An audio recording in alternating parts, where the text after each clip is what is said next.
Hi, my name is James Deming, and I am a white-collar professional here in Tulsa, Oklahoma, and my wife is a school teacher for Tulsa Public Schools.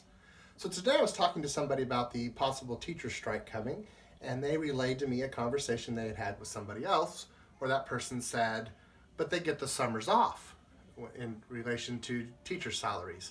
And that got me to thinking, and I started doing a little number crunching about that, because we hear that a lot, that teachers get the summers off and that's why they get paid less. So I did a little research, and if you go to salary.com, the average mid-career white-collar professional in Tulsa, Oklahoma makes $65,733. Now compare that to the 15-year teacher salary, which is $40,190. So let's assume that a school teacher only works 10 months out of the year. I have an issue with that, but let's just stick with that right now. So we'll take this $65,733 and we'll divide it by 12 and multiply it times 10, and we get $54,777.50. So you can see right there, if this white-collar professional only worked 10 months out of the year, they would make almost $15,000 more than a school teacher. Now, both of these people have college degrees. Both of these people likely have to have some kind of certification. Many of them have to have continuing education. I have to have all those things in my career, and so do school teachers. But it doesn't stop there. So I work for a corporation, and we have pretty good benefits, and I'm going to compare my benefits to what a Tulsa Public Schools teacher gets. So if my wife were to provide a high deductible health plan for our whole family, my wife and I and our two kids, it would cost her $629.06. And that's a high deductible health plan. That's not great insurance, that's catastrophic insurance. I can get the same insurance for my whole family at my employer for $90.97.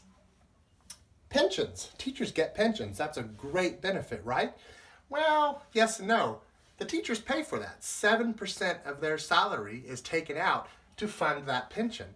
Not to mention the things that go on in the Capitol with that money, so there's always this question of, are they even going to get it? On the other side of the scale, I also get a pension with my job, but I don't have to pay a dime into it. My employer pays 6% of my salary into that pension. 401k, my wife doesn't get a 401k. There's no match. There's no extra money there for retirement. My employer gives me 5%. So right here, my wife's paying 7, and I'm getting an additional 11. So there's a huge disparity there. Paid vacation. My wife doesn't get a single day of paid vacation. I get 21 days. Personal leave, she gets 3 days given to her. And if she needs more, then she has to pay for them. So she's allowed 2 more at her own expense.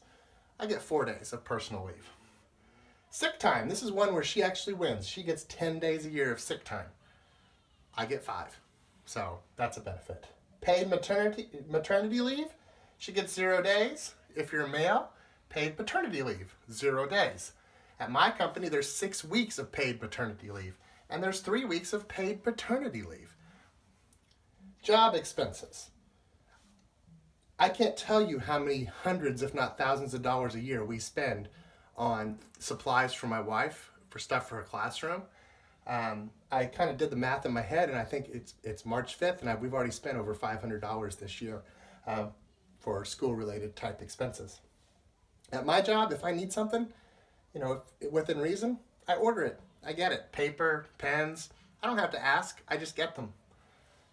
A lunch break. My wife gets 25 minutes for lunch. She's a working professional and gets 25 minutes for lunch. My lunch break, she and I are both exempt employees. I don't have a lunch break. If I need to go to lunch and I want to spend an hour with somebody, I can do that. As long as my, meetings and so forth allow for that, I can do that. That's not a problem. I'm an exempt employee.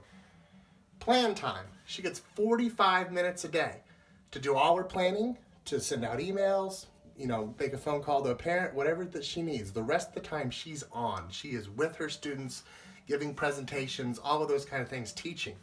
Compare that to my job.